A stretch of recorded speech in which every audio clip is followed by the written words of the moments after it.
wiilka dhahayo bilaala tigid ii diiday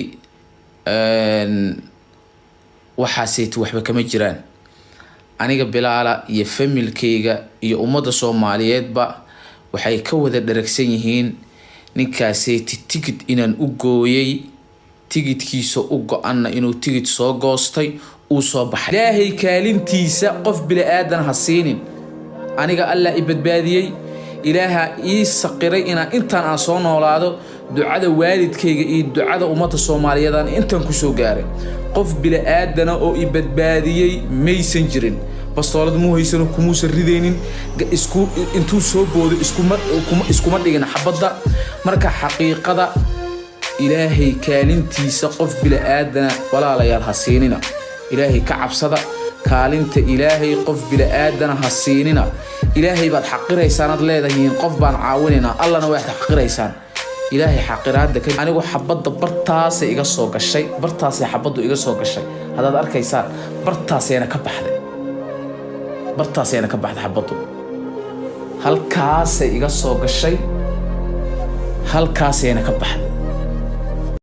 ilaahay ka cabsada qof xanuunsanaan ahay sariirta ay idinka jiifi karo ay idinka nasa karo aniga u baahan maanta inaan nasto hadalka farabadan la ii ogoloon anigu xabada bartaas iga soo gashay bartaas xabadu iga soo gashay hadaad arkaysaan bartaasina ka baxday